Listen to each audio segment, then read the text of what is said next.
comigo lá no Evangelho de Lucas, no capítulo 22.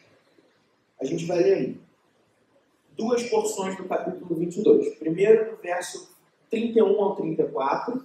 Depois a gente vai pular para o verso 54. Mas eu vou indicando para os irmãos conforme a gente avançar no texto.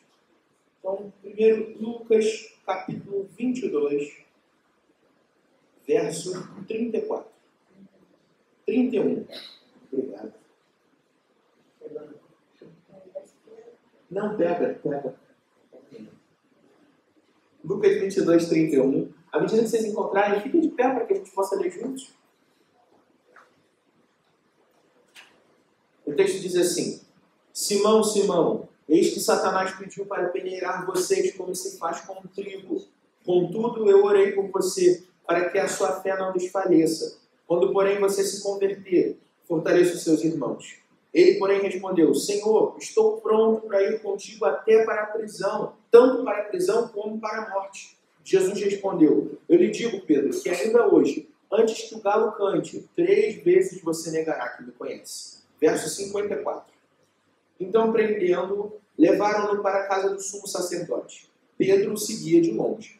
Quando, porém, acenderam uma fogueira no meio do pátio e sentaram-se ao redor dele, Pedro sentou-se com eles. Uma criada o viu sentado ali à luz do fogo. Ela olhou fixamente para ele e disse: Este homem estava com ele. Contudo, ele negou: Mulher, não o conheço. Pouco depois, um homem o viu e disse: Você também é um deles. Homem, não sou, respondeu Pedro. Cerca de 1 hora depois, outro afirmou: Certamente esse homem estava com ele, pois é galileu. Pedro respondeu: Homem, não sei do que você está falando.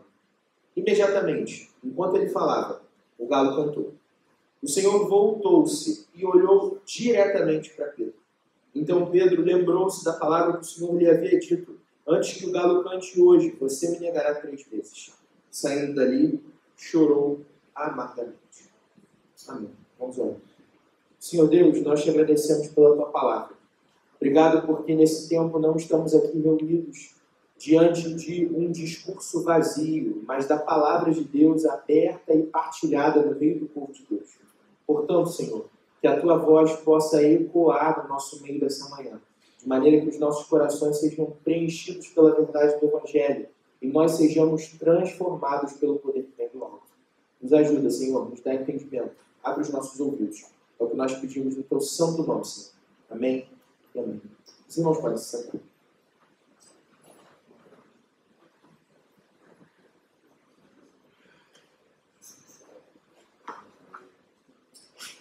Em 2015, a Pixar lançou Divertidamente. O filme fez um sucesso danado e aí no ano passado eles lançaram a continuação, Divertidamente 2.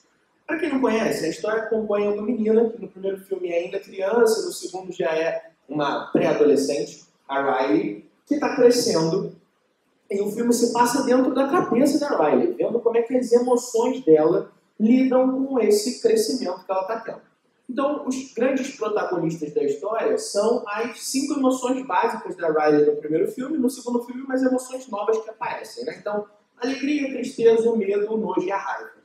E essas emoções precisam lidar com essa fase do crescimento. E o primeiro grande desafio que elas têm para enfrentar no primeiro filme do Divertidamente é perceber que todas as emoções têm alguma função e alguma importância. A alegria é que comanda ali o trabalho dentro da cabeça da Riley, mas ela precisa aprender que todas as emoções têm o seu lugar. A tristeza importa para alguma coisa. E aí, quando a gente chega no segundo filme, novas emoções surgem. Chega a ansiedade, o tédio, a vergonha, a inveja. E agora o desafio muda. Eles já entenderam que as emoções elas são relevantes, todas elas cumprem algum papel. Mas o desafio agora é construir, no processo do amadurecimento, um senso de si para a Riley, ou seja, uma compreensão de quem ela é no mundo. E aí, num primeiro momento, enquanto a alegria está no comando, as emoções que são as memórias negativas que vêm, marcadas por emoções que são interpretadas como negativas, a alegria pega e joga para longe, ela ataca profundo na mente. De maneira que a Riley cria um senso de si baseado unicamente em boas memórias. Então ela vai juntando boas memórias ali e a Riley cria um senso de si estanque, que não muda. Eu sou uma boa pessoa. Essa é a frase que classifica ela se enxerga como uma boa pessoa. O que acontece é que ela vai crescendo, e enquanto cresce, os desafios surgem, e aí a gente tem uma cena muito divertida do filme, quando aparece o botão da puberdade, né? E aí quando ativa a puberdade, é alarme tocando, gritaria, chega a gente demolindo a sala de controle toda, porque é um momento de muita transformação. E aí as emoções novas chegam, e a ansiedade acaba usurpando o comando da alegria. Tentando prever todos os cenários para ajudar ela a lidar com os desafios, a ansiedade cria um novo senso de si para a Riley.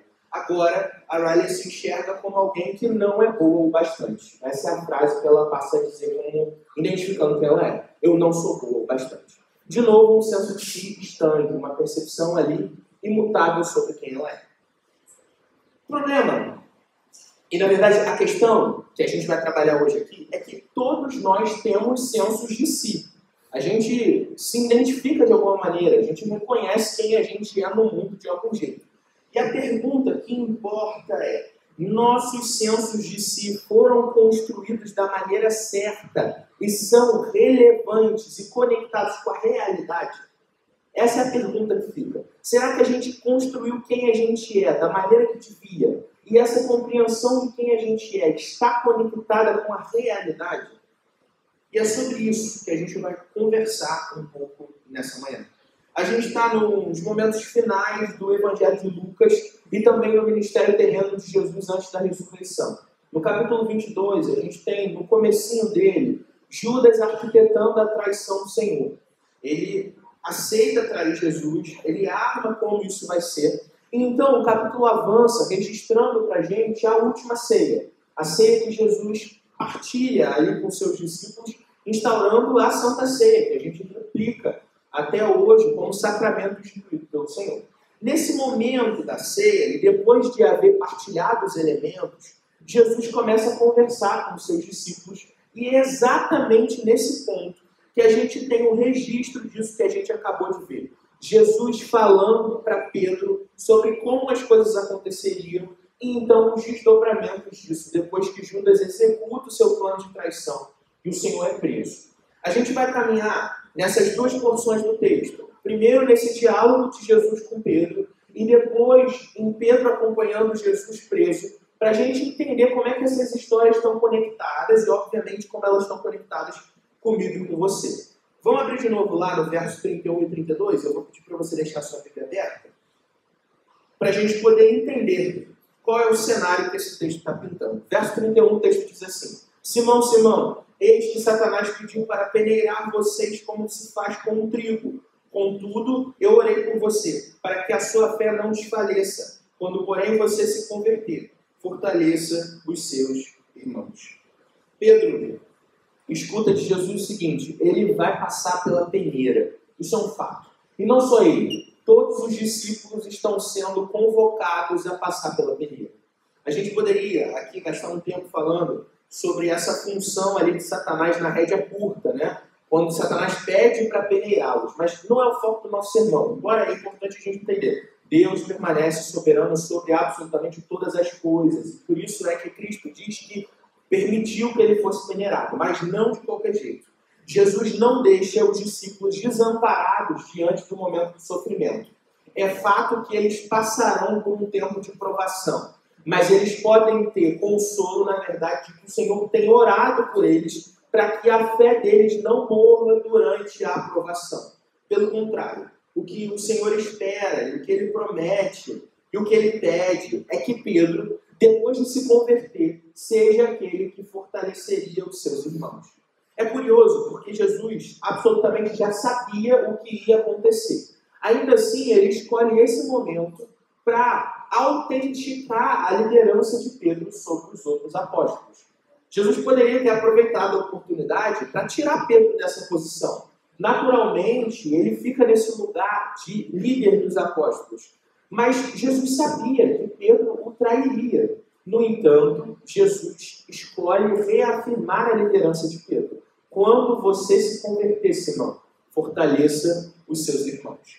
Aí o texto avança e Pedro responde a isso que Jesus acabou de dizer. Afinal de contas, Pedro não é um cara que deixa as coisas baratas. Então, no verso 33, Pedro diz assim: Ele, porém, respondeu: Senhor, eu estou pronto para ir contigo, tanto para a prisão como para a morte.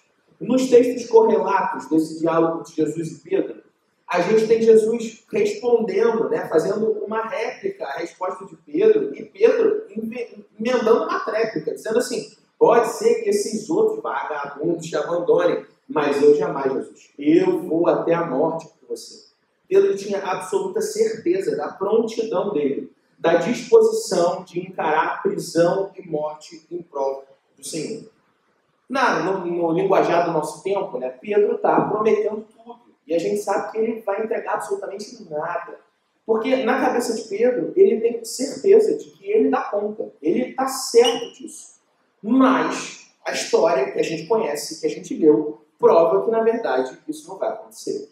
E o curioso é que Jesus não deixa Pedro enganado. No verso 34, Jesus responde: eu lhe digo, Pedro, que ainda hoje, antes que o galo cante, 3 vezes você negará que me conhece. Aqui é até importante a gente fazer um breve parêntese. Pedro nega 3 vezes. O galo canta uma vez só, tá, galera? A vírgula está antes aqui. Antes que o galo cante, você me negará 3 vezes. Só porque a gente tem aquela confusão, que a galera acha que o galo cantou 3 vezes. Jesus não botou o galo para trabalhar marca normal, não. Ele cantou uma vezinha só. Mas Pedro negou 3 vezes. Jesus prevê isso. Profetiza que Pedro faria isso. E Pedro não se convence. Porque na percepção que ele tem, na compreensão que Pedro tem de si, no senso que Pedro construiu de si mesmo, ele é alguém pronto a encarar a morte em prol do Senhor. Aí, o verso 34 começa a contar pra gente como que essa profecia se cumpriu. Eu quero ler com você de novo esse texto, que é um texto triste. Deve deixar nosso coração meio isolado. Verso 54 diz assim: então, prendendo-o, levaram para a casa do sumo sacerdote. Pedro seguia de longe. Quando, porém, acenderam uma fogueira no meio do pátio, sentaram ao redor dele. Pedro sentou-se com eles. Uma criada o viu sentado ali à luz do fogo. Ela olhou fixamente para ele e disse: esse homem estava com ele. Contudo, ele negou: mulher, não conheço. Pouco depois, um homem o viu e disse: você também é um deles. Homem, não sou, respondeu Pedro. Cerca de 1 hora depois, outro afirmou: certamente esse homem estava com ele, pois é Galileu. Pedro respondeu: homem, não sei do que você está falando. Imediatamente, enquanto ele falava, o galo cantou. Pedro acompanha o Senhor. Ele estava disposto, né? Ele sabia que ele ia até a morte, até a prisão, o que fosse preciso. E ele vai atrás de Jesus. Mas ele começa, no meio do caminho, a mostrar que a compreensão, o senso de si que ele tinha, não era tão verdadeiro assim. Não era tão acurado com a realidade. Porque ele vai, mas de longe. Então, em algum momento, ele decide sentar ali, em torno da fogueira, perto de onde Jesus estava. E aquelas pessoas que estavam ali começaram a notar. Afinal de contas, Jesus era conhecido e aqueles que o acompanhavam, especialmente os apóstolos que estavam mais próximos, também eram. E eles falam: não, você estava com ele. E Pedro nega, de pronto. 3 vezes Pedro repete a negação. Ele nega Jesus porque ele tem medo das consequências. Porque no fim ele não estava pronto para encarar até a morte. Porque no fim ele não estava pronto para fazer tudo que fosse necessário por Jesus. E aí, diante daquela realidade, da verdade de que talvez ele precisasse morrer pelo Senhor, ele escolhe o caminho da negação. Ele nega. Ele nega. O que a gente percebe é que no frigir dos ovos, o senso de si de Pedro se esfacela. Porque no fim das contas, aquilo estava construído numa série de verdades que ele fez, autoproduzidas. Umas compreensões que não estavam baseadas no que é real, nem no que Cristo disse, nem em qualquer outra coisa, senão o que Pedro queria acreditar. E aí, os versos 61 e 62 registram para a gente o momento em que a ficha de Pedro cai. O Senhor voltou-se e olhou diretamente para Pedro. Então Pedro lembrou-se da palavra que o Senhor lhe havia dito: antes que o galo cante hoje, você me negará 3 vezes. Saindo dali, chorou amargamente. Amargamente.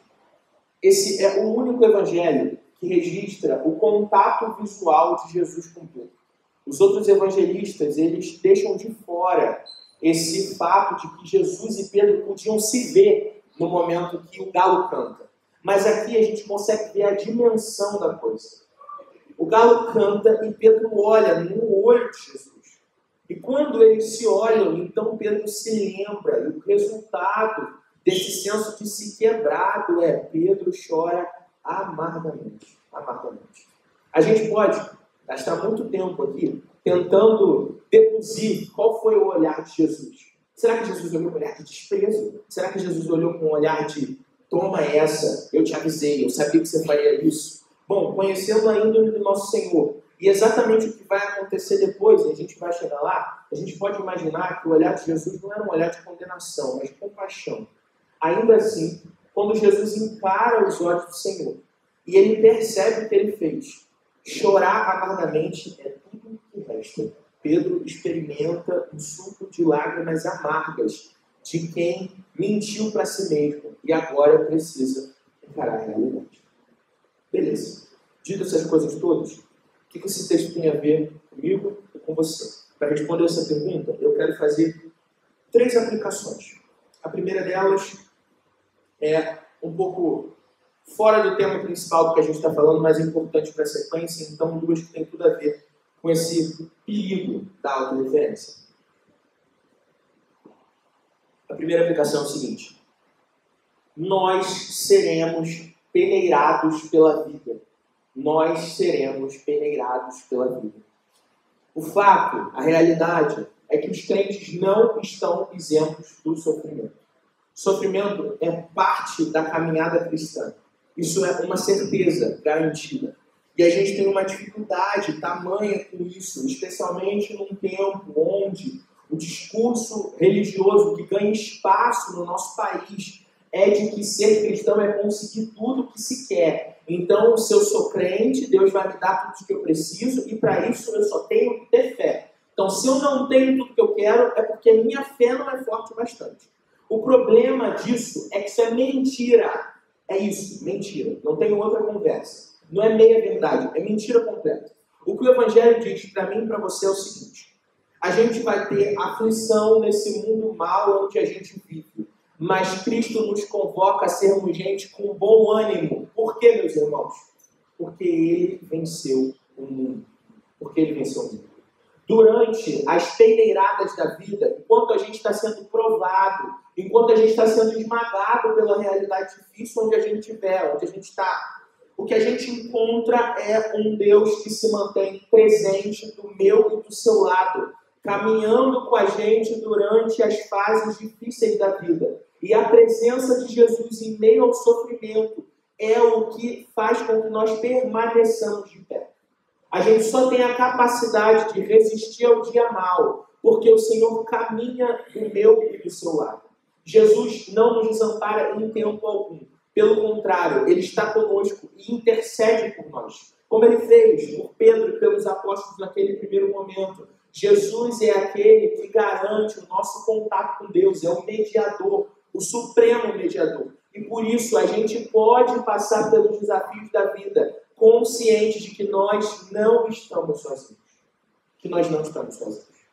É importante que a gente saiba disso, porque é justamente nesses momentos de desafio que os nossos sensos de si são testados. Saber que a gente vai ser peneirado já deixa a gente num lugar bacana, de pensar assim: se essa visão que eu tenho de mim não estiver equilibrada, não estiver no lugar certo, então no primeiro desafio ela vai ruir, como ruiu com Pedro. Então é bom que a gente saiba, a gente vai ser peneirado, mas isso não é a única coisa que esse texto quer nos ensinar. A segunda aplicação é a seguinte: nós não fomos chamados para sermos autorreferentes. Nós não fomos chamados para sermos autorreferentes. Seguinte, Pedro tinha certeza que morreria por Jesus. Isso é muito, muito importante. Às vezes a gente interpreta esse texto assim: caramba, Pedro é um mentiroso. Mas não é isso. O texto não está dizendo isso. Pedro não é mentiroso. Pedro se enganou. Ele acreditava mesmo que ele estava pronto a morrer por Jesus. O problema é que ele estava errado, ele estava enganado. Essa percepção de si era falsa. Mas Pedro estava convicto. Quando Jesus rebate a fala dele, ele nem duvida, ele nem pensa assim: cara, pode ser. Pode ser que esse cara que está aqui na minha frente, que eu chamo de Mestre e Senhor, que eu disse que é o Cristo, Filho do Deus vivo, pode ser que ele saiba mais sobre mim do que eu mesmo. Não, Pedro não faz essa reflexão, porque ele tinha certeza. E esse é o perigo da autorreferência. Esse é o grande perigo. O perigo é o seguinte: nosso coração é enganoso. O nosso coração é enganoso. Se a gente constrói o nosso senso de si baseado em coisas que estão internas a nós, que fazem parte de quem a gente é, do nosso ser, ou seja, aquelas questões que a gente chama de ontológicas. Então eu olho para mim e digo assim: não, eu sou uma boa pessoa, eu sou um bom amigo, eu sou um cara inteligente, eu tenho muito potencial, eu sou muito forte, eu consigo passar por tudo, eu isso, eu aquilo outro, baseado em mim mesmo. Então o que vai acontecer é, a realidade da vida vai vir e o nosso senso de si vai ruir. Vai ruir. Nós não fomos chamados, enquanto cristãos, a sermos autorreferentes. Não. A Escritura, na verdade, nos convida a uma visão de si, um senso de si, que busca o lugar do equilíbrio, ou seja, uma percepção moderada de quem a gente é, baseada na identidade que Cristo nos oferece através do Evangelho. Paulo, escrevendo para os Romanos, no capítulo 12, no verso 3, diz assim: pela graça que me foi dada, digo a todos vocês, não pensem de vocês mesmos além do que devem pensar, mas pensem moderadamente, segundo a medida da fé que Deus deu a cada um. Pensem sobre vocês mesmos de maneira moderada. Uma vez, no encontro dos jovens, eu não lembro qual livro a gente estava lendo, mas a gente estava conversando sobre algum tema, e aí eu falei assim, cheio de cuidado. Eu falei, galera, então, vou falar um negócio aqui, vocês me escutam com os melhores ouvidos possíveis e tal. Cheio de medo. Eu falei assim, não, porque crente não tem que ficar perseguindo uma autoestima elevadíssima. Isso não é coisa de crente. A gente precisa ter uma percepção da gente de quanto a gente tem pontos ruins e quanto isso é relevante. Quantas vezes a gente precisa se enxergar como gente que está humilhada diante de Deus. E, ao mesmo tempo, ter essa percepção refeita pelo Evangelho e nos percebermos como filhos de Deus, que é o que somos em Cristo Jesus. Aí eu falei isso cheio de medo, e aí todo mundo olhou para minha cara e falou assim, óbvio, a gente sabe isso. E eu falei, cara, que legal, graças a Deus. Sabe por quê? Porque por mais que seja óbvio para a gente, não é óbvio para o mundo. As pessoas não encaram isso como uma coisa óbvia. Na verdade, a solução do nosso tempo é: pense de você o melhor possível. Seja a melhor versão de você mesmo. Creia que você pode em todas as coisas. Afinal de contas, é isso que significa ser empoderado na nossa sociedade. Se enxergar como alguém que pode fazer tudo. Mas o segredo da vida é: a gente não pode fazer tudo. A gente não dá conta de tudo. Eu e você não temos capacidade de viver essa vida por conta própria. Isso é um fato. Se nós formos jogados no mundo, a nossa própria sorte, então morreremos. O que faz com que eu e você possamos passar por essa vida é que nós estamos sendo sustentados pela providência do bom Deus que governa o universo. O chamado que eu e você recebemos é para que a gente se perceba não como gente que dá conta de tudo, mas como gente que foi refeita em Cristo Jesus. E por isso agora pode viver uma vida boa e transformada pelo Evangelho. Mudar o lugar da nossa percepção, a base do nosso senso de si, é tudo de que a gente precisa fazer. Porque a gente vai ser moldado por referências. Isso é um fato.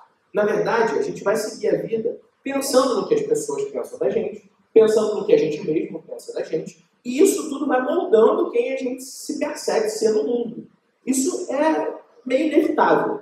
Mas o que a gente precisa entender é que existe uma identidade basilar de filhos e filhas de Deus para todos aqueles que foram salvos por Jesus através do seu sacrifício na cruz. E isso é o que garante quem nós somos.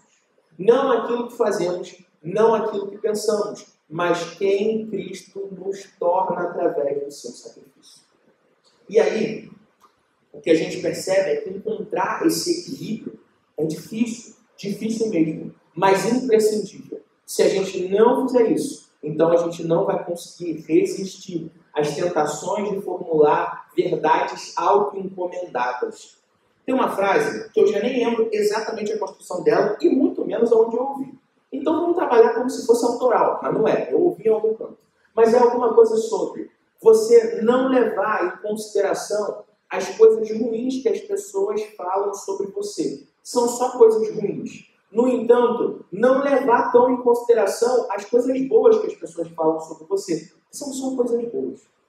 No fim das contas, a gente está num tempo onde a gente ignora os haters, porque a gente não tem que ficar ouvindo quem fica aí distribuindo ódio pra gente, especialmente no contexto da rede social, né? O Reverendo Silas já tem os haters dele, de estimação, e aí ele ignora os haters, e isso é bom, a gente não tem que ficar ouvindo o que as pessoas têm para falar de mal da gente. Mas a gente não ignora os fãs, a gente ouve um monte de coisa boa e aquilo vai construindo o nosso ego. E a gente pensa que a gente é assim uma coisa maravilhosa. O alecrim dourado que nasceu no campo sem ser semeado. E aí essa compreensão de si enche a gente, infla o nosso ego. E aí, no dia do desafio, uma agulha no balão. A gente não tem mais nada. A gente não tem mais nada. A gente forma quem a gente é através, sei lá, das nossas notas, do nosso desempenho no trabalho, do nosso sucesso financeiro, da nossa família. E todas essas coisas podem passar. Todas essas coisas podem passar. Elas não devem definir quem a gente é. Esse é o segredo para se enganar e para ficar no meio do caminho. O que a gente precisa fazer é olhar para o Cristo que nos convida a uma visão moderada. Mas a última aplicação que eu queria fazer, e ela também nos leva à conclusão, é a seguinte. Mais do que moderado, o Senhor quer redimir os nossos sensos de si. Mais do que moderados, o Senhor quer redimir os nossos sensos de si. A solução de Divertidamente 2 é o seguinte, e vai spoiler aqui. Depois que a ansiedade toma o controle, ela começa a prever todos os cenários possíveis, e isso coloca a Riley numa crise absurda. O que acontece é que no meio de um jogo de hóquei, ela tem uma crise de pânico, ela vai para o banco depois de ter agredido uma amiga e tal. E a ansiedade fica travada no painel de controle da mente da Riley. E todas as emoções precisam tirar ela de lá. Mas aquela crise não se dissipa até que eles entendem que o senso de si da Riley não pode ser construído só por boas memórias. Mas todas as memórias importam para formar quem ela é. Mesmo emoções ruins precisam formar convicções. E essas convicções é que vão dizer quem a Riley é. A solução do fim do filme, então, é deixar que um novo senso de si surja. Um senso de si que é multifacetado. Várias frases começam a aparecer. Ela diz, eu sou uma boa pessoa, mas eu sou uma pessoa ruim. Eu sou uma boa amiga, mas eu também sou uma amiga ruim. Eu consigo fazer as coisas, mas eu não sou boa o suficiente. Eu amo os meus pais, mas às vezes eu quero estar longe da minha família. Essas frases todas vão surgindo e vão construindo essa percepção de quem ela é. Agora, ela não tem um senso de si estanque, mas um senso de si que é mais baseado na realidade, porque ela é uma pessoa que é volátil. Essa solução ela é boa, mas ela é insuficiente. Ela é o primeiro passo na direção do que a gente quer construir segundo o Evangelho. Ter uma visão moderada de si é perceber que a gente não é uma coisa só. A gente é uma série de coisas. Mas isso é uma parte da história. A solução do Evangelho é muito mais completa. Porque o que o Evangelho faz é redimir quem nós somos por completo. Inclusive o nosso senso de si. João, no capítulo 21 do seu Evangelho, registra essa solução sendo aplicada diretamente na vida de Pedro. Eu não vou ler o texto aqui agora, eu vou contar para os irmãos, mas eu quero convidar você a ler. Quando você chegar em casa, abre lá o Evangelho de João, no capítulo 21, e lê esse versículo. Depois que Jesus morreu, Pedro negou e ele se desesperou, porque ele percebeu que ele botou tudo a perder. Na cabeça de Pedro foi o seguinte, bom, eu caminhei 3 anos com esse que eu chamei de mestre do Senhor. Eu disse que estava pronto para morrer por ele. E aí, na hora que eu devia ter feito isso, eu não fiz. Ele morreu. E agora não tem mais esperança. Qual é a solução? Abandonar tudo que ele tinha dito para mim, que ele faria através de mim. Jesus tinha prometido para Pedro que ele seria pescador de homens. Depois daquela pesca maravilhosa, a gente pregou esse sermão aqui. E então, Pedro esquece disso. Porque ele fala, cara, isso não é mais para mim. Não tem mais condição de eu seguir nesse ministério. Pedro volta a pescar. Volta para sua profissão antiga. Isso é um testamento de Pedro dizendo, cara, o ministério para mim acabou. Acabou. Então ele vai pescar. Enquanto ele está pescando, ele vê alguém na praia, e essa pessoa diz, joga a rede do outro lado. Eles não estavam conseguindo pegar peixe. Então Pedro obedece. Os apóstolos estão ali, João está com ele, eles jogam a rede do outro lado. O que acontece é uma segunda pesca maravilhosa. Muitos peixes, se eu não me engano, 152, essa é a precisão de João. Ele diz 152 grandes peixes. E esses peixes pescados, João diz assim, é o Senhor, Pedro. Só pode ser o Senhor. Quem é que tem poder para fazer esse tipo de coisa? Então, Pedro se lança no mar. E nada tem a praia. Quando ele chega na praia, Jesus já está lá, com a brasa pronta, peixe assando. Eles sentam para comer.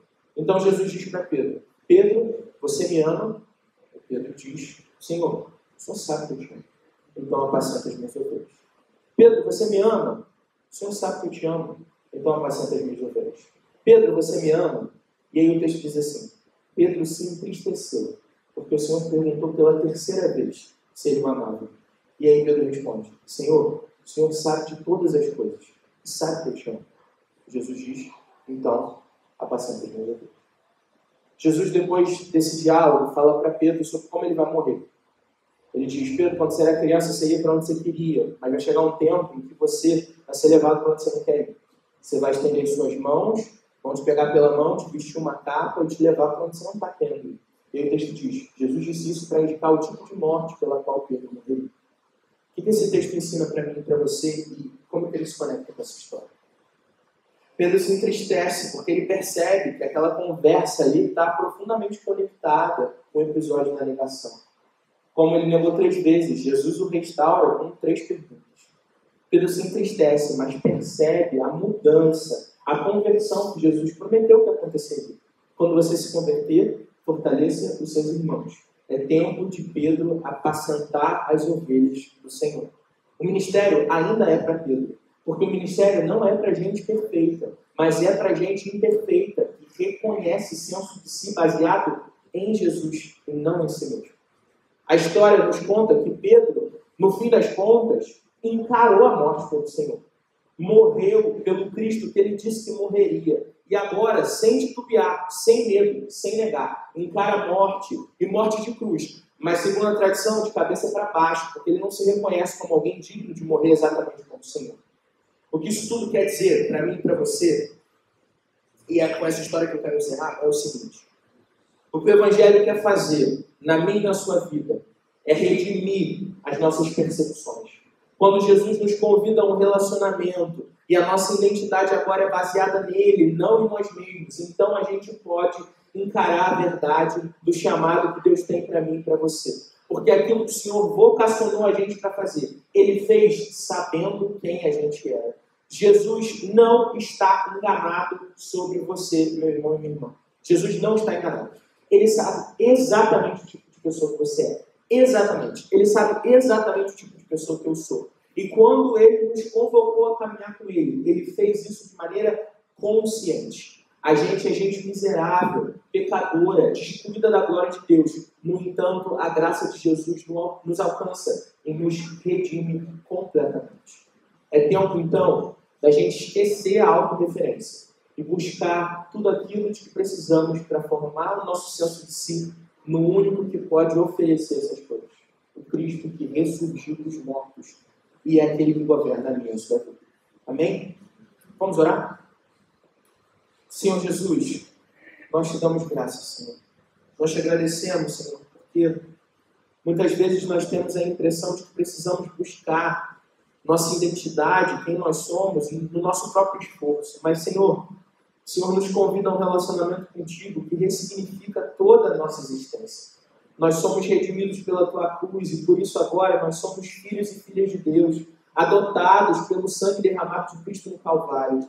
E essa certeza basilar é o que forma a nossa identidade. A gente não precisa ficar se enganando, fabricando verdades internas para tentar se consolar. Senhor, nossa identidade em Ti é tudo de que precisamos. O que nós queremos te pedir nesse momento é nos ajuda a perceber claramente quem nós somos em Ti e percebendo isso, que nós possamos viver para a Tua glória, Jesus. Nos ajuda no tempo de dificuldade, no momento em que nós estivermos para ser peneirados, Senhor, que o Senhor continue lembrando ao nosso coração que o Senhor jamais nos abandona, de que estar conosco, ter o Senhor conosco, é o que nós precisamos para passar pelo dia mau, pelo dia difícil. Nos consola nessas noites frias, nesses momentos de tristeza, quando o calo aperta, quando a escuridão nos alcança, que a Tua presença possa encher o nosso coração de alegria e contentamento. Que nós possamos ser fortalecidos pelo Espírito Santo que habita em nós. Jesus, nos ajuda a ser gente que testemunha dessa verdade, de que ninguém mais precisa ficar correndo atrás de formular quem é, porque é o Senhor que nos oferta identidade de graça, e que nós possamos ser agentes dessa pregação no mundo. Ser gente que repreende a autorreferência, mas que oferece a única referência que importa, o Cristo vivo e ressurreto. Obrigado, Jesus. Obrigado pela Tua palavra. Isso é o que nós pedimos e agradecemos em Teu santo e poderoso nome, Senhor. Amém e amém.